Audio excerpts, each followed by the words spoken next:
Desde os primeiros capítulos da história humana, existe um mistério silencioso que atravessa séculos, civilizações e batalhas. Sempre que as trevas avançam, sempre que o mal parece crescer, sempre que o povo de Deus enfraquece, uma presença se levanta. Não é um rei, não é um profeta, não é um herói terreno.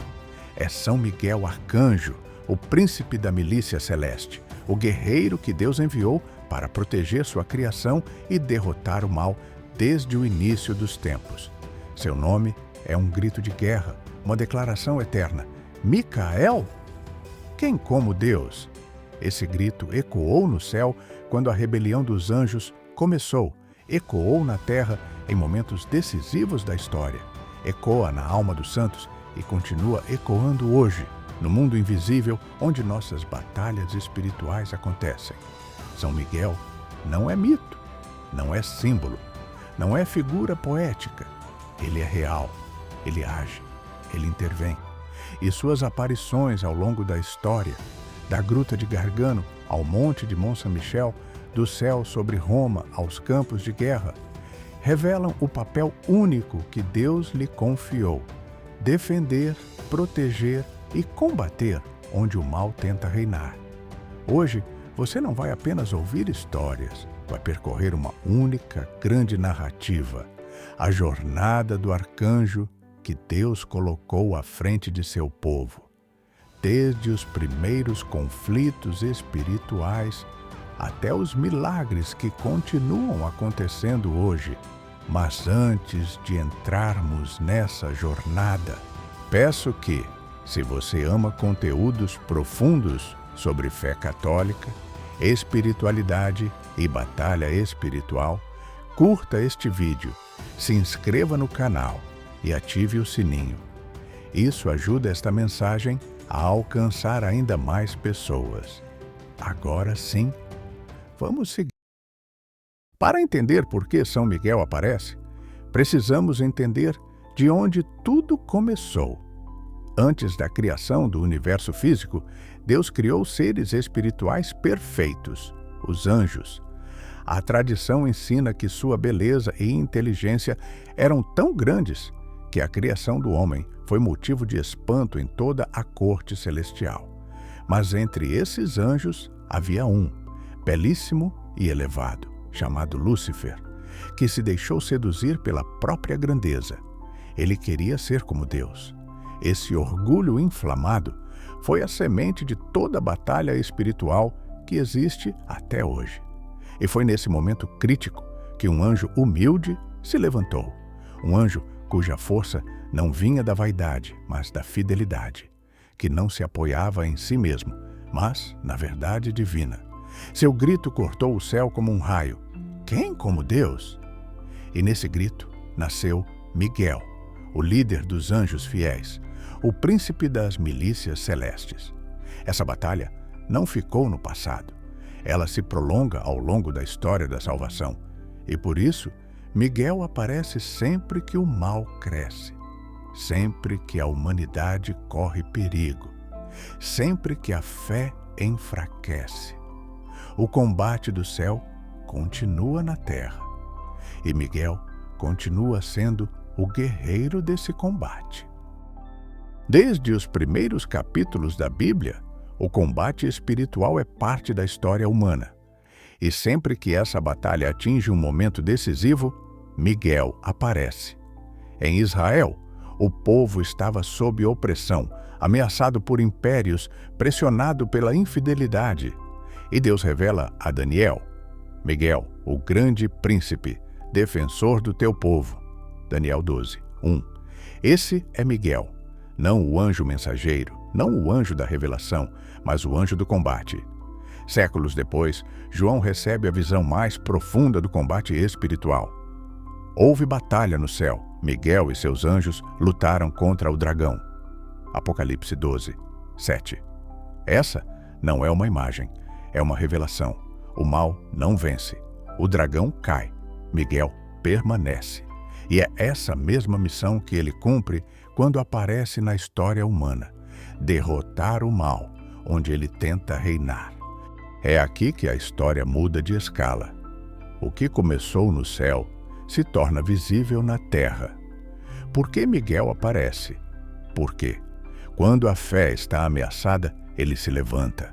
Quando o povo entra em perigo, ele intervém. Quando doenças devastam cidades, ele protege. Quando guerras ameaçam cristãos, ele combate. Quando almas entram na hora final, ele acompanha.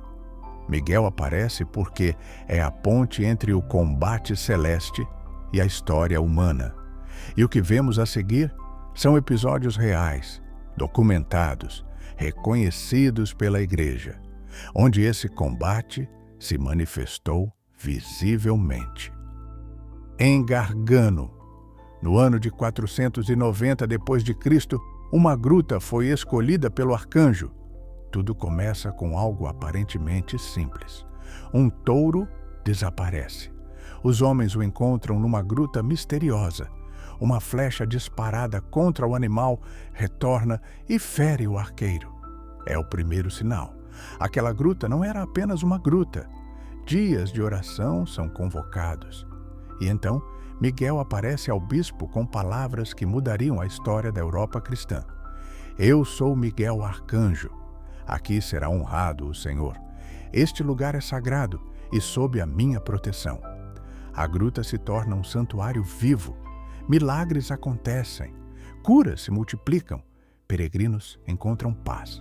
E o mais extraordinário, é o único santuário da história consagrado pelo próprio arcanjo. E isso marca o início de uma série de intervenções cada vez mais grandiosas. A história de Mont Saint-Michel é uma das mais belas manifestações de São Miguel na Europa, um encontro entre céu e terra, onde o arcanjo literalmente tocou um homem para despertar uma missão.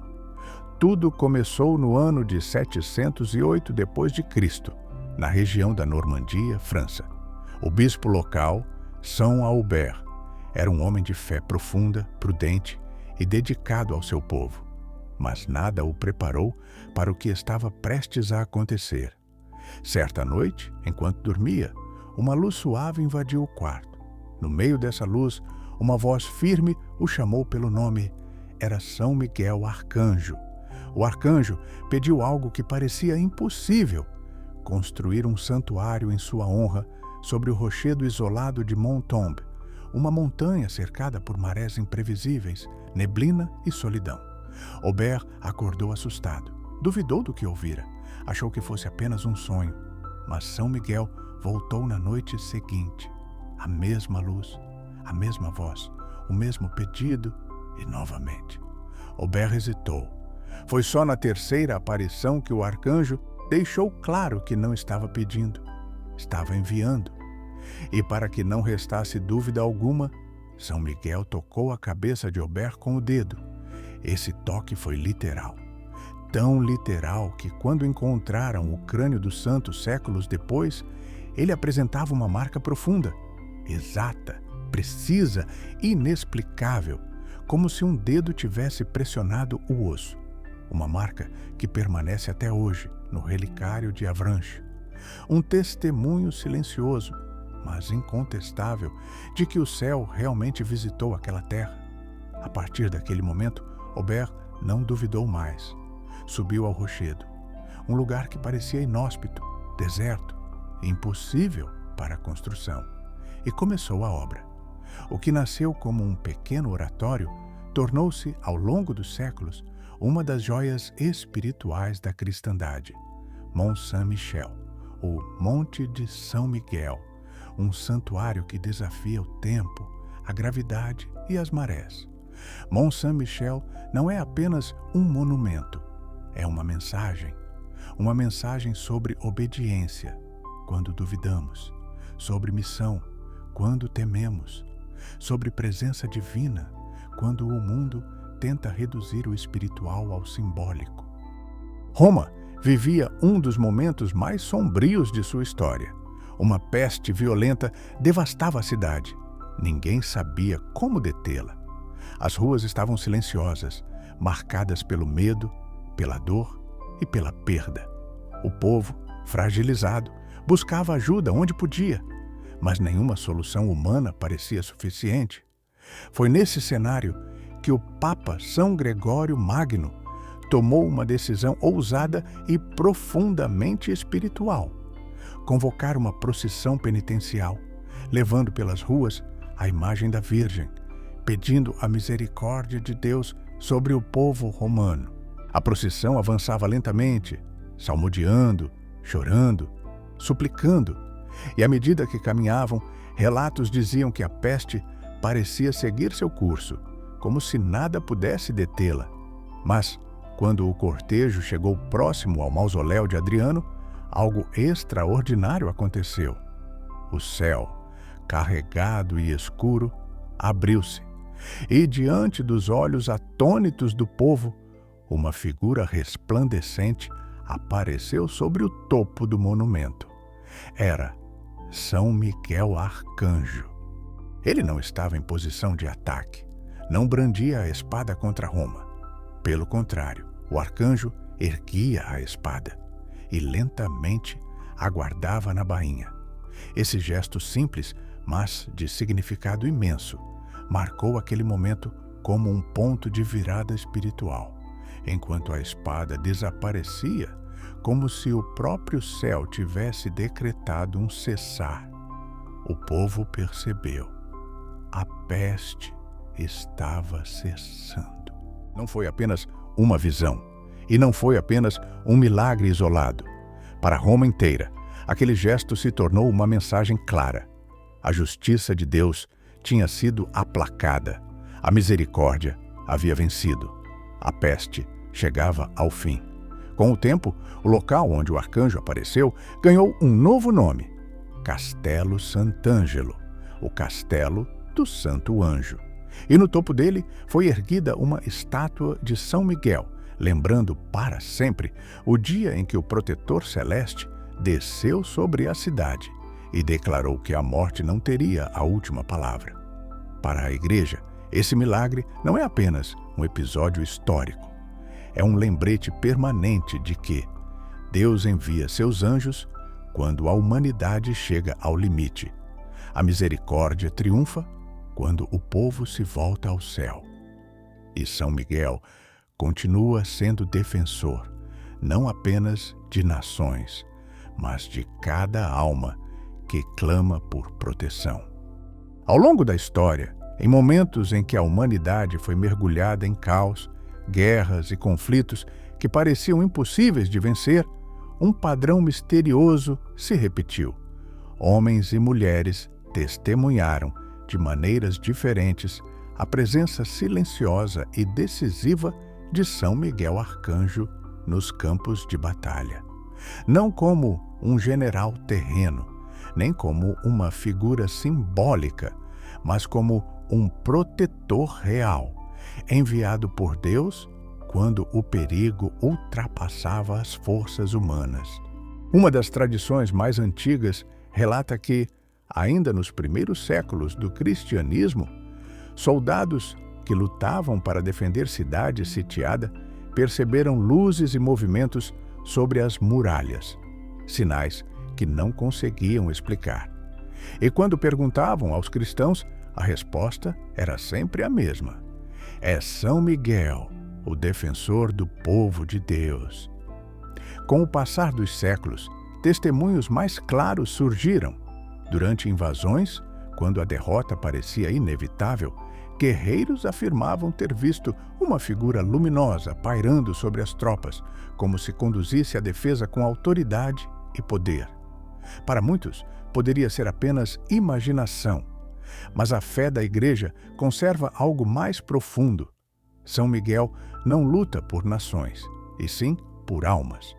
E onde a guerra ameaça destruir a dignidade humana, ele se faz presente como defensor, guardião e protetor da justiça. Várias crônicas medievais relatam episódios extraordinários.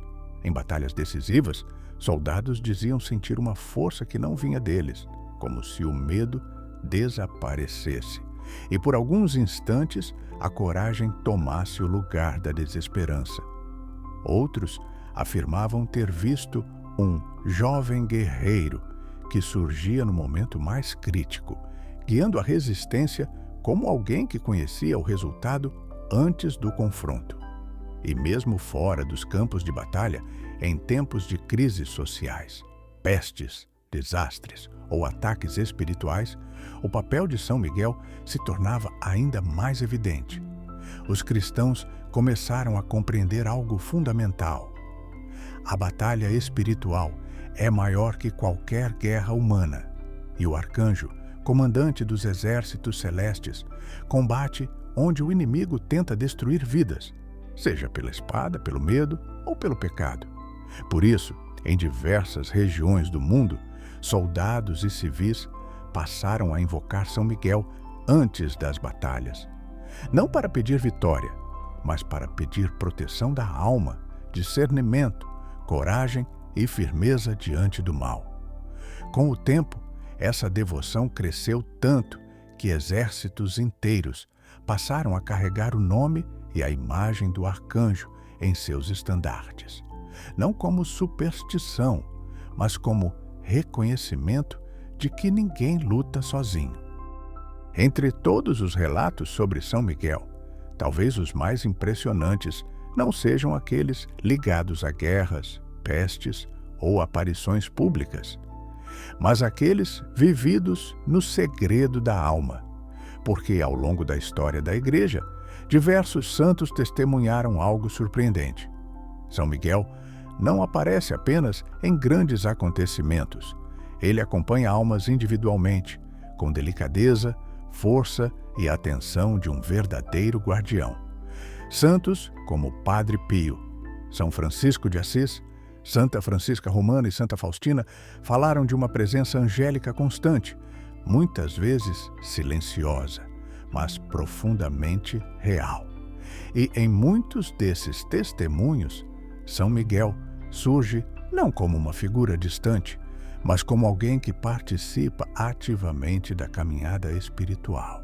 Santa Francisca Romana, por exemplo, dizia que via seu anjo da guarda ao lado dela, mas, em momentos de batalha espiritual intensa, reconhecia a presença de um anjo ainda maior, brilhante como o sol, que intervinha com autoridade extraordinária. A Igreja reconhece que esse anjo era São Miguel. Já Santo Padre Pio falava com naturalidade sobre São Miguel. O considerava um aliado indispensável em seu ministério de confissões e libertações. Para ele, o arcanjo era mais do que um protetor distante.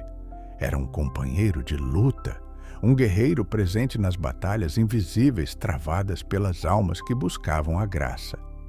Santa Faustina, em seu diário, menciona momentos em que Deus permitiu que ela enxergasse o mundo espiritual. Ela descreve anjos em adoração, em missão e em combate. E acima deles, a figura gloriosa de São Miguel, cintilante como um raio, cumprindo sua função de defesa e justiça. O que esses testemunhos têm em comum? A compreensão de que a missão de São Miguel não se limita aos grandes eventos da história da humanidade. Ele atua também na história pessoal de cada alma, que luta para permanecer fiel.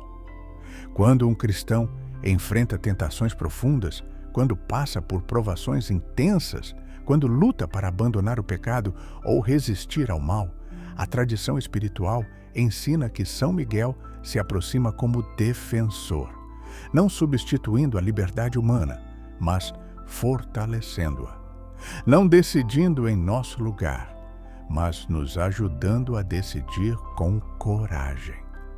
Para os santos, São Miguel não era um símbolo, era um aliado, era um amigo espiritual, um companheiro designado por Deus para proteger aquilo que é mais precioso, a alma humana.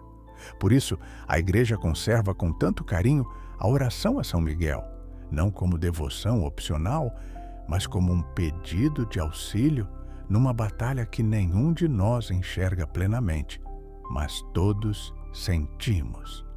Nos momentos de dúvida, tentação, tristeza profunda, angústia espiritual ou ataque do inimigo, São Miguel é chamado a fazer aquilo que sempre fez desde o início da criação: erguer a espada da verdade, defender a alma e proclamar novamente: quem como Deus? Assim, a presença de São Miguel não está apenas nos grandes milagres que marcaram nações, mas nos pequenos milagres que sustentam cada alma que luta para permanecer fiel. Ao longo dessa jornada, vimos que São Miguel não é apenas um personagem distante do passado. Ele é o guerreiro que Deus enviou para atravessar a história com seu povo, da gruta silenciosa de Gargano ao rochedo impressionante de Mont Saint-Michel, do céu aberto sobre Roma, aos campos de batalha onde soldados sentiram sua presença, dos grandes sinais públicos aos pequenos milagres escondidos na alma dos santos, das intervenções extraordinárias às discretas batalhas espirituais que travamos todos os dias. São Miguel nunca deixou de agir. Enquanto houver um coração que clama por proteção, uma alma lutando contra o pecado, uma família pedindo auxílio, uma cidade em perigo, um fiel resistindo às trevas, o arcanjo estará ali. Ele não recua, ele não se rende, ele não cessa sua missão. Seu grito continua ecoando através dos séculos: quem como Deus? E é esse grito, simples, firme, eterno, que derrota o orgulho, destrói a ilusão do mal e recorda ao universo inteiro que só existe um Senhor, um Rei, um Deus verdadeiro. Por isso, a história de São Miguel não termina aqui. Enquanto existir combate espiritual, ele continuará lutando ao nosso lado. Se este vídeo fortaleceu sua fé, curta, inscreva-se e compartilhe com alguém que precisa desta mensagem. E escreva nos comentários: São Miguel Arcanjo, defendei-nos no combate. Assim, mais almas serão alcançadas pela proteção do arcanjo.